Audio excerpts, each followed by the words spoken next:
Welcome to TG24 TV. నేను Sumalatha. BRS చోట మోట నాయకులు చిల్లర మల్లర మాటలు సరైనవి కావు అని మండల SSL అధ్యక్షుడు చిర్ర మల్లయ్య మండిపడ్డారు. సోమవారం మండల కేంద్రంలోని మండల కాంగ్రెస్ పార్టీ కార్యాలయంలో ఏర్పాటు చేసిన విలేకరుల సమావేశంలో కాంగ్రెస్ నాయకులు బద్దెం రంగారెడ్డి, గారె భిక్షపతితో కలిసి పాల్గొన్నారు.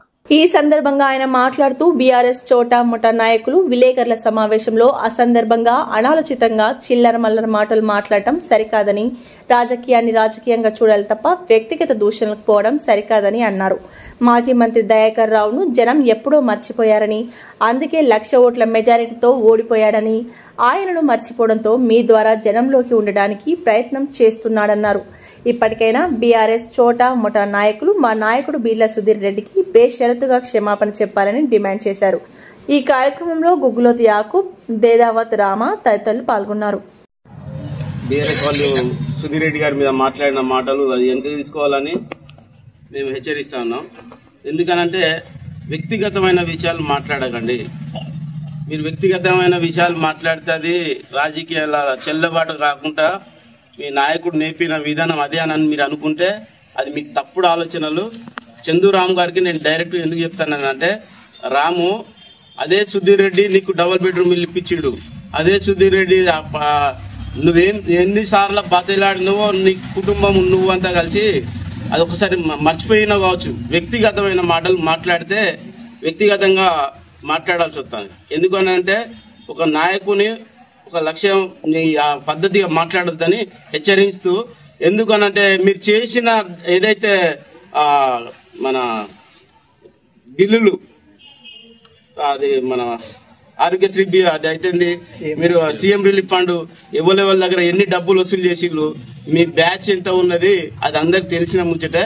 ఎందుకనంటే మాట్లాడుకుంటే ఇది రాజకీయాలు చిల్లర రాజకీయాలు అయితే మీరు నోరు జారి నోరు అదుపులో పెట్టుకొని మాట్లాడితే అది బాగుంటది. ఒక సంస్కారమైన రాజకీయం చేయండి. ఒక వ్యక్తి పెద్ద వ్యక్తిని అంటే మీరు పెద్దోళ్ళు అవుతారనుకుంటే ఆ పెద్ద వ్యక్తి ఇంకా మీ ఎమ్మెల్యేగా మీ మాజీ దయాకర్ రావు గారి గురించి కూడా మేము మాట్లాడాల్సి వస్తుంది.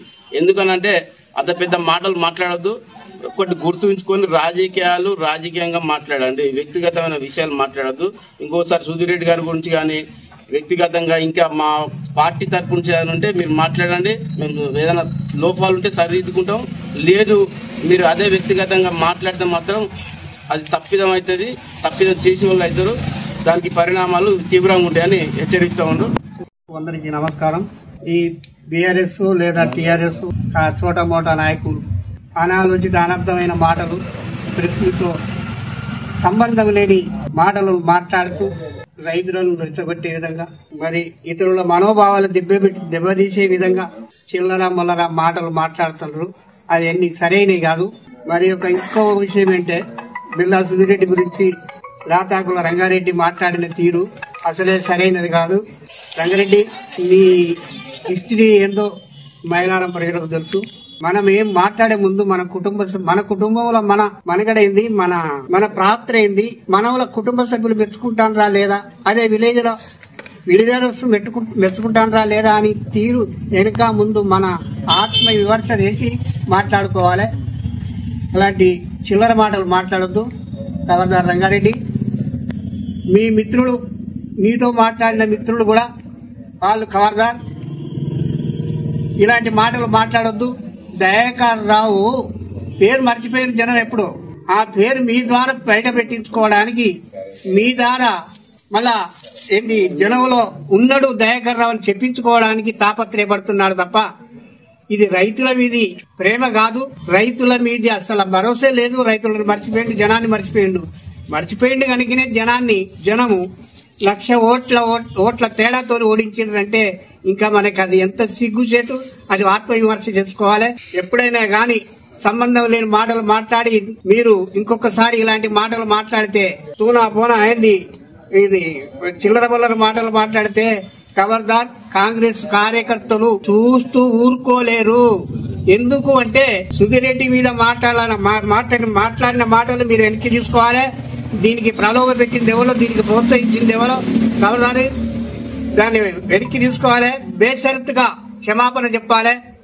చెప్పకుంటే తీవ్రంగా ఉంటది. అది మైలారమే కనుక తీవ్రంగా ఉంటది. మరి సంజయ్ రెడ్డి కుటుంబం అంటే ఏందో ఊళ్ళో తెలుసు.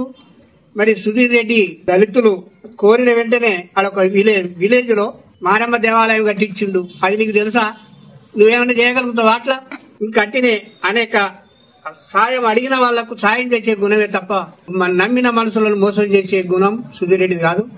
ఇది మర్చిపోవద్దు. మరి ఇంకొకసారి మీరు కాంగ్రెస్ కార్యకర్తలు రెచ్చగొట్టే విధంగా మాట్లాడబోదు. దేనికైనా వెనుకాడరు. చూసుకున్నామంటే చూసుకొని తేజీ పెట్టుకుందాం. మా బహిరంగ ఏ ప్రదేశం వచ్చినా పర్లేదు. ఈ పత్రికా ముఖంగా వద్దు. బేషరతుగా మనం ముఖాముఖి మాట్లాడదాం. నీకేవాళ్ళని దమ్ముంటే రండి, నేను రెడీ. దేనికి దానికి చూపించడానికి రెడీ. టీఆర్ఎస్ హామీలు ఎన్ని నెరవేరినాయి, ఎన్ని మిగిలి ఉన్నాయి, వాటికి మీరు బాధ్యులైతే రండి, నేను మాట్లాడతా. నా పార్టీ తరఫున నేను వస్తా, ఇంకోళ్ళు వస్తారు, ఇంకా కావాల్సిన వాళ్ళు వస్తారు. కానీ నేను ఒక్కనైనా వస్తా. నేను ఒక్కడిని మీ 100 మందికి సమాధానం చెప్పగలుగుతారు. రండి, మీకు దమ్ముంటే చేయండి, లేకపోతే లేదు. ఛాలెంజ్ చేయండి. డేట్ చెప్పండి, టైం చెప్పండి, స్థలం చెప్పండి, నేను వస్తా. ఈ చిల్లర మాటలు మాట్లాడొద్దు, చిల్లర వేషాలు వేయొద్దు, అయింది కానీ మాట్లాడొద్దు. చెల్లుబాటు అయినా మాట్లాడింది, మనసులో చెల్లేటట్టు మెలగొడుతుంది. జై కాంగ్రెస్. ఏదైతే ఈ రైతుల గురించి కౌంటర్ గా మాట్లాడాడో నేత కుల రంగారెడ్డి బీఆర్ఎస్ బీజేపీ మాకు కూడా కన్ఫ్యూజన్ ఉన్నది. మరి వ్యక్తిగత దూషణలతోని మాట్లాడి ఒక వ్యక్తిని శాపనార్థాలు పెట్టినట్టు మాట్లాడడం పద్ధతి కాదు. అది రాజకీయాన్ని ఉందాగా మాట్లాడాలి. నువ్వు బాగుపడవు, నువ్వు నాశనం అవుతావు, అదైతావు. శాపనార్థాలు అనేది రాజకీయాలలో చాలా తప్పైన విషయం. కాబట్టి రంగారెడ్డి ఇంకా కూడా రైతుల గురించి శ్రీనివాస్ రెడ్డి గారి దగ్గర కానీ దయాకర్ దగ్గర కానీ ట్రైనింగ్ గా నేర్చుకో. కానీ శాపనార్థాలు పెట్టుడు ఇది అయితే పద్ధతి కాదు. దీన్ని మేము ఖండిస్తాను. గుంటూరులో ఫ్లాట్ కొనుక్కోవాలనుకుంటున్నారా? అయితే ఒక పని చేయండి. ఎంఆర్ కన్స్ట్రక్షన్స్ వాళ్ళు గుంటూరుకు 3 వైపులా అపార్ట్మెంట్స్ కన్స్ట్రక్ట్ చేస్తున్నారు. మీరు ఒకసారి వెళ్ళి మోడల్ అపార్ట్మెంట్ చూడండి, సూపర్ గా ఉంది. ఎంఆర్ కన్స్ట్రక్షన్స్, మీ ఇంటిని అందంగా నిర్మిస్తాం. బ్రహ్మానందం చెప్తున్నాడని కాదు, మోడల్ ఫ్లాట్ చూడండి, సూపర్ గా ఉంది. నచ్చితేనే కొనండి.